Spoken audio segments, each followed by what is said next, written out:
Welcome to Sparking Everyday Discipleship, where we disciple parents to disciple their children with everyday discipleship every day, sparking important conversations with the children in our lives. I'm your host, Terry Hellard-Brown, and we're so glad you've chosen to spend some time with us today. We have a special guest today. Melissa Kruger is with us, and she serves as the Vice President of Discipleship Programming for the Gospel Coalition. She's the author of so many books, including The Envy of Eve, Finding Contentment in a Contentious World, Walking with God in the Season of Motherhood, Growing Together, Taking Mentoring Beyond Small Talk and Prayer Requests. And one of my favorites is her children's book, Wherever You Go, I Want You to Know. And her newest one, Parenting with Hope, Raising Teens for Christ in a Secular Age. Her husband, Mike, is the president of Reformed Theological Seminary, and they have 3 children. So let's join the conversation. Well, thank you for joining us today. We have a special guest with us. I'm kind of a huge fan. This is Melissa Kruger. Thank you, Melissa, for joining us today. Thanks so much for having me. Well, one of your books is my absolute favorite children's book, and that is Wherever You Go, I Want You to Know. I think it's just such a blessing to our kids to give a child a book that just encourages them in their walk with God. What prompted you to write that book, first of all? You know, what's really kind of sad to admit is that book is in existence because I broke my ankle. I had been going on a run. I came off of a curb wrongly and I stumbled off, broke my ankle, and I couldn't go to church that Sunday because, it was just too hard to navigate. And my oldest was 17. She was getting ready to go off to college. And I had that moment. Rarely in motherhood, you have any moments to think. And because I was home alone, I was just thinking, like, have I taught her anything in these 17 years? Does she know how to clean a toilet? Does she know how to do anything? And this little poem just kind of stumbled out. I was journaling and just taking my concerns to the Lord. And the biggest thing that came up was, does she know more than anything that all I care about is that she loves Jesus? Because, our seniors get so many questions. What do you want to be when you grow up? Where are you going to go to college? What are you going to do? It's kind of overwhelming.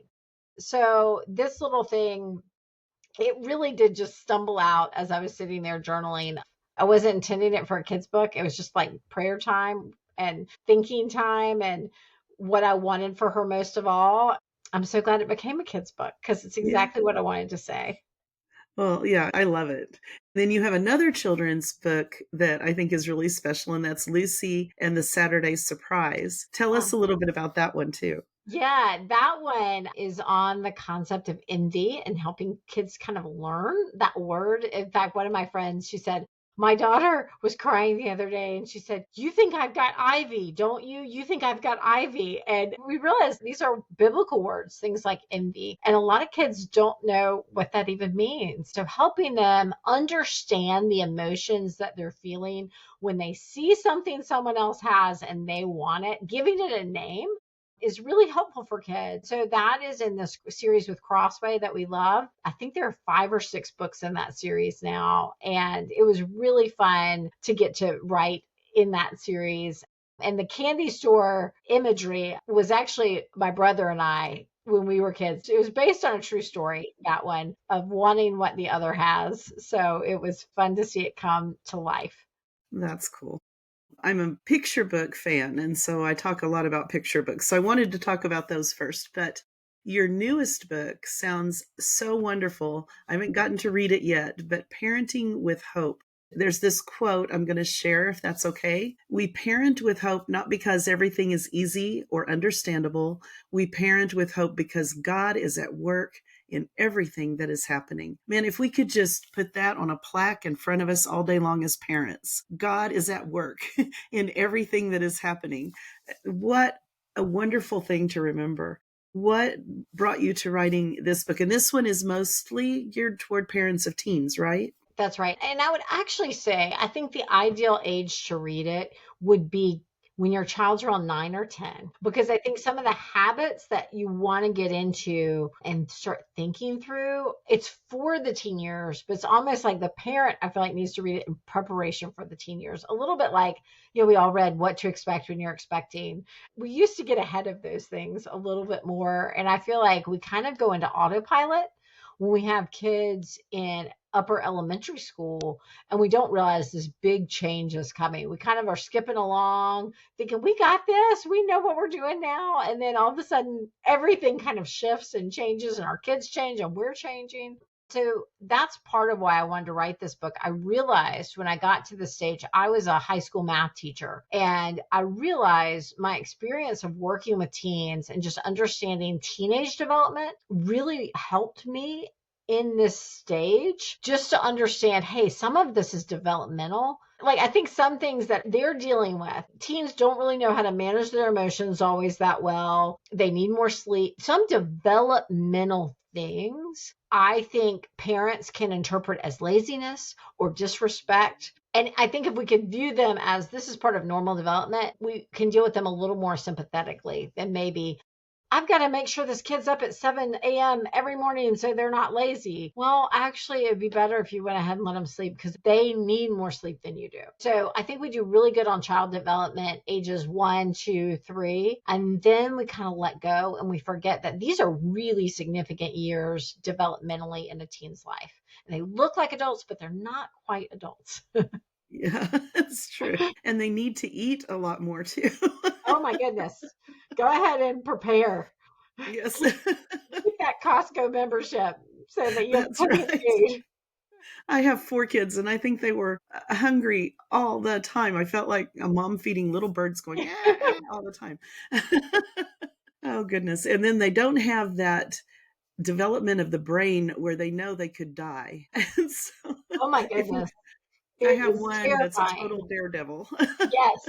It's usually our boys. Their frontal lobe actually is not connected yet in the correct way. And that can take to like the mid 20s. So it's just terrifying to keep them alive. Yes. Oh my goodness, yes. Okay. Well, you mentioned that they're changing and we're changing. So why is it important that we change, and how should we change as we're parenting teens? That's a great question because here's what I always like to say: principles don't change, practices do. So, Oh, the that's good. principle that you're the parent, that it's okay to have rules, that they need you as a parent, that principle is still in effect. I think the practice of those principles starts to change pretty dramatically in these years. The analogy I like to use is driving a stick shift. For anyone who still remembers how to drive a stick shift in our world of all automatic cars, it's a little bit like that. It's that dance where you have to press off the brake, press on the clutch, press on the gas, and you might stall. And that's normal. But there's a little bit of giving them more responsibility than they've had before. There's letting go more than you've had before. That doesn't mean you take all rules away, but it might mean you listen to them when they come and say, hey, why can't I have a cell phone? And rather than just have a rule, you actually discuss the rule with them. Look, when my kid was 2 and I told him not to run in the street, I wasn't discussing the whys. I was just like, don't run in the street. It's just a rule. But when they get to be teens, they really need to understand why we're making the rules we're making, because they are 3 and 4 years from making all the rules themselves.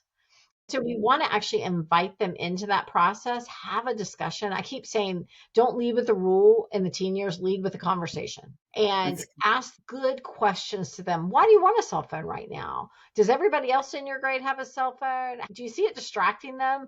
You can still get to the same place where it might be no cell phones till 16 or whatever age, but the way we go about it, the practice of it probably needs to develop and change at this stage of life. that's good. Well, you mentioned cell phones, so let's talk about technology for just a minute. This is probably the number one question you get, I guess.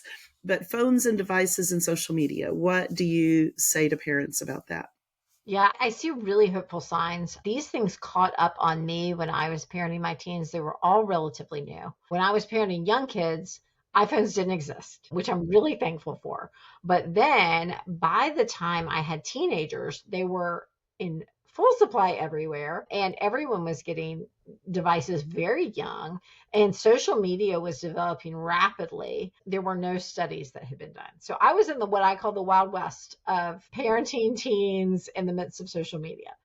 Now I think we are seeing great studies come out all of them basically, if I could summarize them, say for every hour your child spends on a device, they're that much less happy. That's the ratio you're looking at.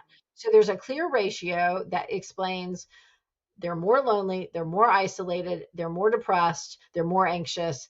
And the biggest jump has happened since the cell phone became ubiquitous, since, yeah, like every kid had one and every kid was looking at social media. So that's the reality. I think what we will see in the coming years as an increased societal pressure to limit them to young children, which I'm hopeful for. So just like my high school was built with an inner courtyard for smoking, Oh. which is crazy to think about now. Then they realized, oh, smoking is really bad, particularly for teens. So maybe we should be encouraging it in the public school system. By the time I was there, they had done away with allowing smoking on campus. And now you can't buy cigarettes till you're 18. And there are Surgeon General warnings on those when you buy them. I think we are moving toward that where we will have Surgeon General warnings perhaps on cell phone use. I think big tech companies and social media platforms will be held accountable to make sure 13-year-olds aren't able to access it. It just hasn't come yet, but I'm hopeful about that. So we're still parenting in the middle, but it's not quite the Wild West anymore. We have more information, we have more data, and yet we don't yet have societal restrictions that would make our lives a little bit easier as parents. So you're going to have parents who are giving their kids cell phones still at age 10 because it makes that parent feel safer. So what I'm a big fan of is, one, educating our kids and gradation of use. So I would start with the dumb phone for younger kids, meaning old flip phones. Those are great. They're coming back, which is great. So it allows a kid an opportunity. If all their friends are on texting, it allows them to text, but it's a lot harder.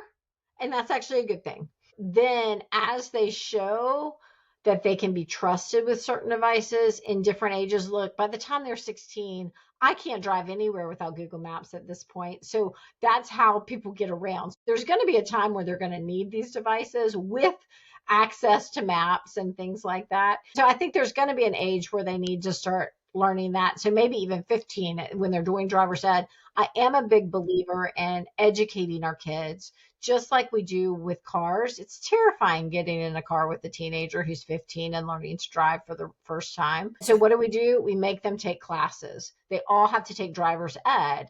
And in driver's ed, they learn things about how dangerous cars can be. Well, I think we have to do the same with our kids when we give them a cell phone. Andy Crouch has a good book on the tech-wise family.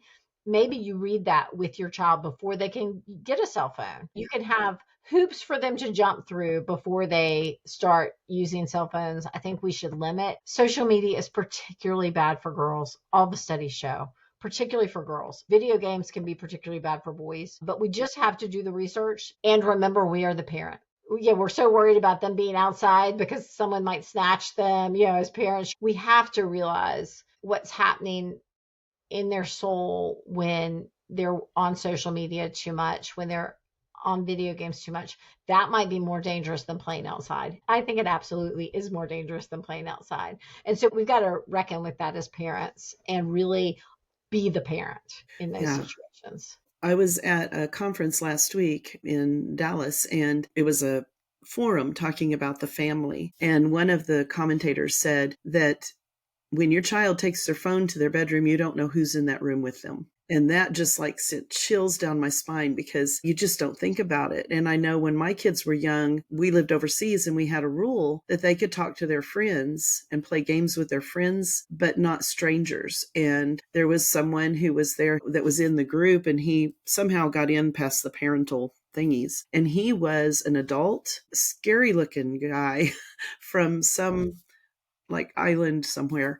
And it just freaked me out. And I showed them his picture because they thought he was their age. And I showed them his picture and they're like, what? And it's just, we've got to educate them. And that's what I did with mine. I tried very hard to educate them to be careful. Now, there are some companies, especially in the Christian world, that are offering phones and watches and all those things that do not connect to the internet. And I think that's a step in the right direction for these tweens and early teens.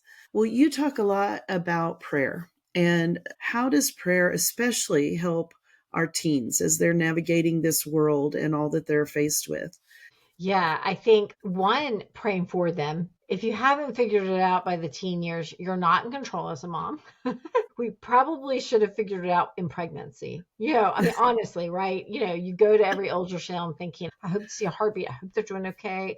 I mean, you just start to realize slowly you're not in control. Toddlerdom should blow that out of the water. We are not in control of these little humans whom we love so much. But by the teen years, they're not just out of our bodies. Now they're out of our car. They're in someone else's car. They're no longer strapped into a 5-point harness. They are roaming the streets and their bikes and whatever, and they should. That's part of growing up. I think prayer is a way we love our kids. It's one of those unseen, beautiful scaffolding around them that's building them up and they don't even know it's happening. So for any mom, what I can rest assured in telling them, be a praying mom. Be a praying mom. Call out to Jesus on behalf of your children. He can solve what you cannot. He can do what you cannot. And he can protect them in ways that you cannot. Protection sometimes comes in the form of getting caught. And here's the thing, the more we pray for them, the more we are just entrusting them to the Lord. Again, my daughter is flying tomorrow to Indonesia. My oldest, she's married. They're thinking about moving there to do missions work. I can't keep her safe, but I can pray. I can pray that the Lord would use her, that he would do what he will. My youngest daughter is getting ready to go to college next year. Right now, I'm praying that she finds a good roommate. I can't manufacture that because even if I did my best of going on all the chats and looking for just the right roommate for her, I'm limited. I don't really know the best roommate for her, but God does. So I pray. And it doesn't mean we don't do those other things like try to help, but we have to start with prayer and ask the Lord to orchestrate their lives in just the right way and depend on him. I would say when I am a praying mother, I am a different mother to my children. So rather than come into conversations with them fearful and anxious and worried and fretful, I come in as a mom of faith who has set them before the Lord, realizing I can't control them. My prayer life actually changes my parenting. I am a different parent because I've sat before the Lord and begged him to do what I can't. It just reminds us of who we are and what we can control and what we can't control. And then there's praying with our kids. What a great thing in a world where kids are fearful and anxious and worried and feel pressure about every single test and every single, boy or girl that might talk to them and everything, to just say, hey, let's pray about it. They don't want to be solved. None of us want to be That's right. solved. That's But they might true. want to be prayed for. And so we can do that even when we can't solve the hurts they're dealing with or the hardships they're going through. We can say, hey, I'm here and I'll be praying with and for you. That's cool. Yeah, I agree. Talking about the things that they're faced with and praying for them. How do you counsel with parents or talk to parents? We've raised our kids in a Christian home, but some still walk away. Especially in this generation, we see a lot of deconstruction or whatever you want to call it, where they're walking away from their faith or from the church. How would you comfort parents, encourage parents going through that?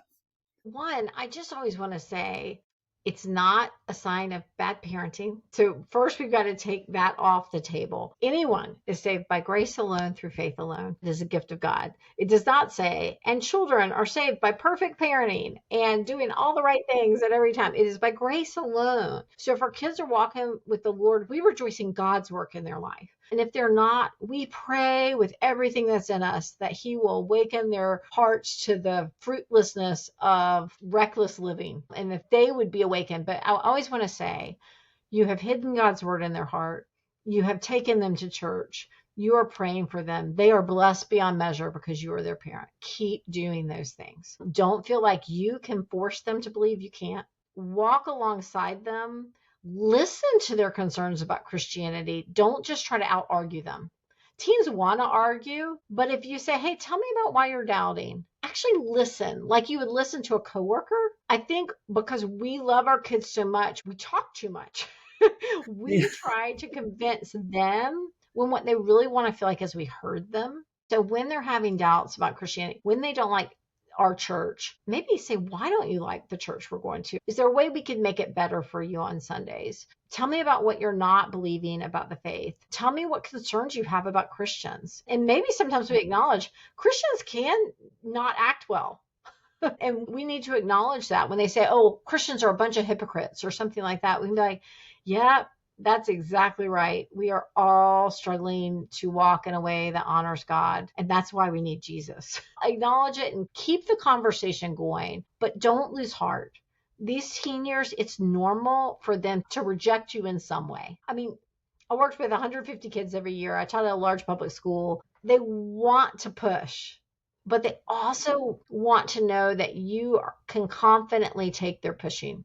That reassures them. So they're going to want to push and challenge you. But when you can just keep calm and carry on, that actually helps them. I taught math, which is no one's favorite subject at all. So they were challenging, when am I ever going to need this? Like, no one wanted to love mathematics.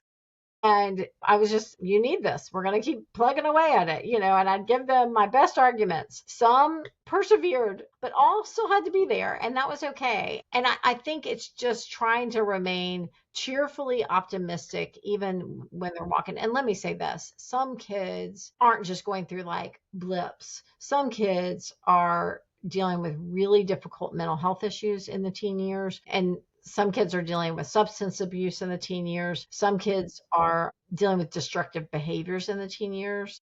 That's a whole different level than, my kid was really disrespectful to me. So in those, I would say to the mom or the dad, get help for yourself too. Find a support group, get community. You're not alone. You think you're the only parent dealing with this, but you're not. A lot of parents are dealing with this because that is exhausting.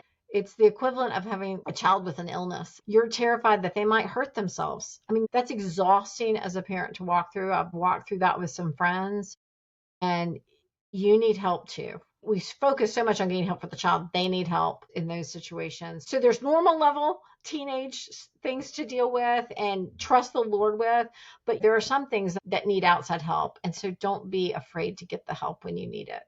Yeah, that's really good. I know that we walked through anorexia with one of our daughters, and we thought we were going to lose her. And it just was horrible to walk through. And I've known others who've gone through a much worse case with the same type of thing that was just terrifying. And so those kinds of situations, yes, you've got to get help. But I remind parents all the time, I taught literature in high school and AP psychology. So I had different questions, but the same type. Why do I need to do this?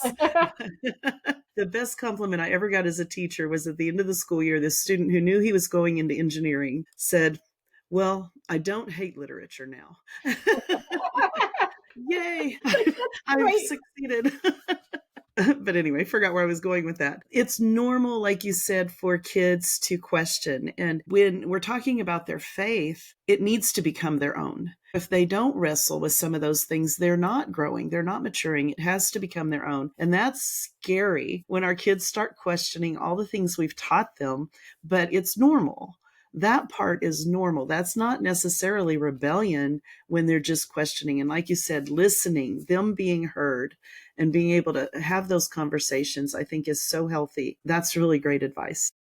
One thing I was intrigued by in your book, you talk about idols that parents struggle with, which limit their faith. Can you share some about that with us? Yeah, I think when we are parenting teens, we fear their behavior. And there's always you got to watch out for like sex, drugs, and rock and roll. And what I really talk about is our teens actually love what we love because they do love us. They might not act like they love us, but they're watching us. And there's a verse, I think it's in 2 Kings, and it says, while they were worshiping the Lord, they were serving their idols, and their children and their grandchildren did likewise. And it was so sobering to me that we can, with our outer selves, be worshiping the Lord, but really serving our idols.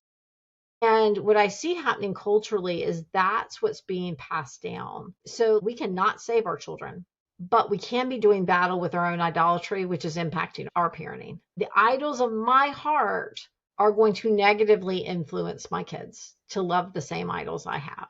Tim Keller, he was a pastor up in Manhattan. He has done some great work on this topic. And he talks about source idols and then surface idols, that we all have different source idols. It could be power, it could be comfort, it could be control, it could be acceptance. There are 4 of those. And then those spring forward in all sorts of ways. So like most people might have an idolatry of money. For one person, it could become from power. For another person, the source idol of acceptance or comfort. So the reason I want money could be different, but it's a common idol. When I look around our society in the West today, what I would say is there's huge pressure on 3 areas for parents right now. And that is social acceptance, scholastic achievement, and sports and activities. I feel like these are all good things, but they are pressing out the better things. So it's not like it's bad to make good grades, or it's bad to be in a sport, or it's bad to have good friends, or be socially acceptable within your kids' circles, or be popular kid or whatever. Those aren't bad things. But if that's a parent's idol and we're kind of living our high school years through them, like maybe we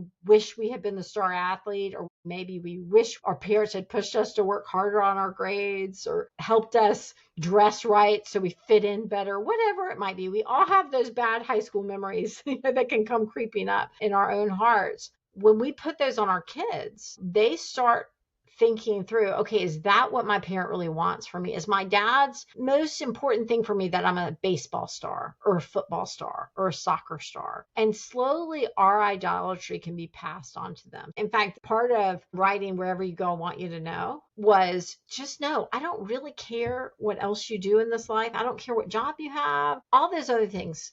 Who cares?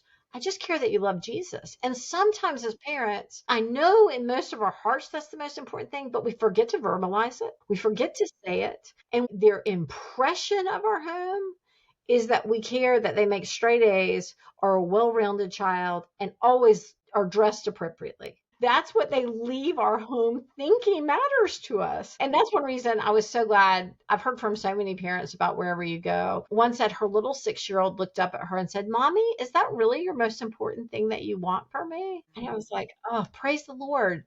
We need to verbalize, hey, I'm trying to teach you this stuff, like responsibility or hard work at sports, because these are good things. But just know what's more important than that you're the star of the baseball team is that you're in church on Sunday. So I think some things that have really been lost culturally, we've lost family dinners to activities. We've lost church to sports and crazy scholarship stuff, like where kids, oh, I can't go to church because I got to stay for that test. These, again, are not bad things, but they're replacing the better things. And that's the problem of idolatry. They're often good things gone bad that make no room for the better thing. So that's my concern with those as parents today. That's really good. I know you're the Vice President of Discipleship Programming with the Gospel Coalition, and you have a huge number of books. And so before we end today, I wanted to have you share a little bit about that and about your books. I think you've got some wonderful ones. We were talking before we were recording that Parenting with Hope is geared toward parenting teens. And you said there's another one geared more towards parenting young children. So could you talk about those things for a minute? Yeah. Earlier, I wrote a book called Walking with God in the Season of Motherhood. When I first entered that season of motherhood, I wanted a Bible study that engaged my heart with this new season of life. So really, that's a book on the fruit of the Spirit applied to motherhood. It's just asking it through the lens of being a mom. What does it look like to be loving and joyful and peaceful and patient? And we kind of walk through Galatians 5 and thinking through motherhood, which, goodness, don't we need all of those things in motherhood? The For Spirit's sure. working in our heart. It's meant to kind of be cheering a young mom on in that season towards loving good deeds as she's doing that. I also have a book called 5 Things to Pray for Your Kids. It is so short, and I used it this morning. All it is scriptures to pray for your kids. They're all kind of woven together. So it's like this morning I was praying for good friendships for my kids, and I still pray these things. I've got a son in college. I've got a daughter who's married. And I've got one left at home, and I'm still praying that prayer for them because it still matters at those ages that I was praying for them at 4. A lot of these things don't change. What I love about that little guide is it keeps me praying for all those things. You don't think I prayed for that 5 years ago. Now we're good on that. God, it keeps me actively praying, not just for the emergency, but for the health. I think we often view prayer as an ER room, and rather than like, hey, we just need to be praying actively for good things too in their lives. And then my husband and I did a 5 things to pray for your spouse. So that's out there too, which obviously the marriage relationship is really important as we're parenting. Then I've got some kids' books, which has been really fun. I've got a Bible study on Philippians. They're really all over the place. I've got a book on mentoring, so older women to younger women. A couple of books I've edited for the Gospel Coalition, one on identity and one on fruitfulness. And that's a devotional on fruitfulness. So yeah, they're kind of all over the place. I've got some mothering, some kids books, some Bible studies, and then trade book. A lot of that just came out of my work in the local church. So for 10 years, I served as a women's ministry director at my church. And I was just trying to write the things I couldn't find. So that's where a lot of those came from. Again, I was a math major. I had no plans to be a writer. It's been a happy surprise. And I love what I get to do with the Gospel Coalition. We really are trying in the women's space to help equip and encourage women leaders through, we have some online cohorts. We have a big conference every even year in June. And we just try to create resources that really help and serve the church. Yeah, I found some really wonderful articles on that website. I really appreciate the things that are there. You mentioned about marriages, and that's one thing I think of with teens. As our kids are getting into the teen years, we see a lot of marriages break down.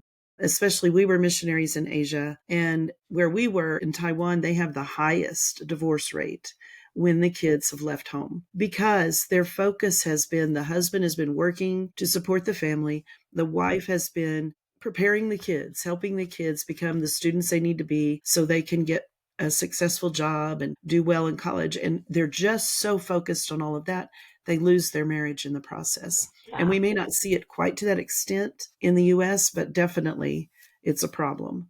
Yeah. So could you speak to that as we finish up here today? Yeah, I think we do. I think, and this is probably the problem of academics and achievement and all those things. And a little bit of we're living our life through our kids rather than living our life. So we've got to live in our life, which means kids are a welcome addition, but they are not the center of our homes. Hopefully, Jesus is the center. And then we're going to focus on our marriages, because that's of the family unit. That's where the family began. The family didn't begin when we had children. The family began when we came together as a husband and wife. And that means taking time for each other. I think my husband and I did a really poor job of this in the early years of our marriage. In some ways, because we were very ministry minded. So every date night was actually some ministry event at the church that we were like paying a babysitter to go do all these ministry things. And we really found ourselves just in a place where we forgot how to have fun with each other, is what I would say. And I remember looking at him and thinking, we need to do some date nights. And we both talked about this, and we realized that's actually cheaper than counseling. So I always say to people, I'm all for counseling if you need marriage counseling along the way or whatever. But we were like, what if we just took the money and went on some nice dinners and paid a sitter? And that would be cheaper. And sometimes what you just need is time together, remembering why you like each other in the first place. Not even necessarily to work on your marriage, just to have fun together. Spend the night in when the kids are in bed, like dealing with the complaints. But go to a concert, go to dinner, go do what you both loved before you had kids. Try to create space for that. And I know that can be hard, and it can feel too expensive to get a sitter and everything. But I always tell people divorce is really expensive. And so the more we can build in, the better. And I think taking the time, and again, cheap dates can be had. My husband and I's favorite food is pizza. And, you can get pizza cheap wherever. There are things we can do to still have fun with each other that can be done at a budget conscious way. But I do think that that is the foundation of your family. And so it's good to just keep remembering. And that relationship is going to just really help your kids, not just in the teen years, but in their 20s and in their 30s as they're making decisions about who they marry. That's right. We do not have perfect marriages. They're going to see us fight. And I don't even think that's bad, because I think there's this overestimation of what marriage is going to be. This person's going to solve all your problems and make your life complete and all these things. And marriage is a great gift, but we all know it's just two sinners trying to make it through this pilgrimage together. And they can see the bumps, but let them see, yeah, there are bumps, but we're going to keep at it with each other. And that's a grace to your kids. Yes, such a blessing. My parents divorced when my younger sister went into college. I was in my second or third year, and they never fought. I mean, maybe once or twice a year, but they didn't communicate.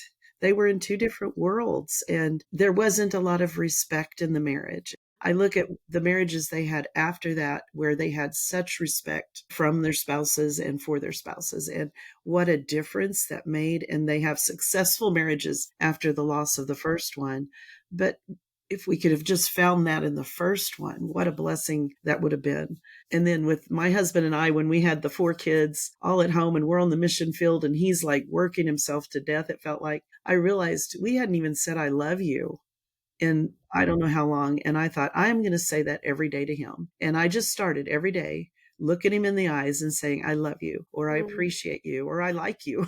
Yeah. And I mean, it was such a simple thing, but it totally changed everything. Right. And it was like we had a total renewal of our commitment, finding ourselves again as a couple. And I think God just gave me that wisdom to save our marriage, because I think it could have gotten bad because we just were going 2 different directions. And of course, as a mom, I was feeling really lonely at that point too, because I was so busy with the kids. I didn't have a lot of friends. I didn't have a lot of time. And Dave was always getting to go places. He even got to go on short-term missions. And I was feeling a little put out because I was missing all the fun. And that can be overwhelming for young moms, even just having that little bit of time where you look each other in the eye and remember.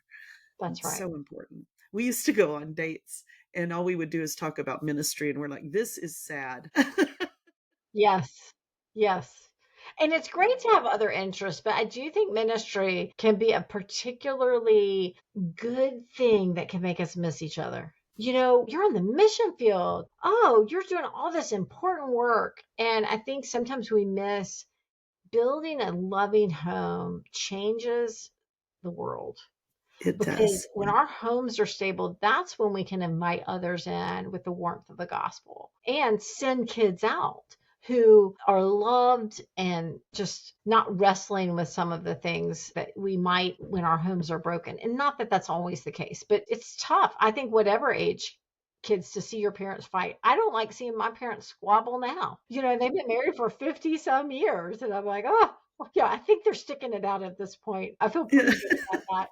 But it does affect us as adult children, and it affects our kids at all ages. They want to see their parents love each other. That's a stableness that they want to see. And so it's worth fighting for. And it takes time.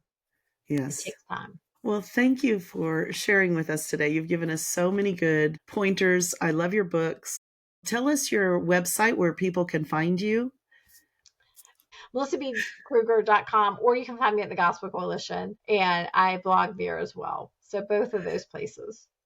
Okay, we'll have those links in the show notes so people can go right to them. And again, thank you so much. I know you're busy and I know you've got a lot going on, but I've really appreciated your time today. It's been so fun to chat. Thanks for having me.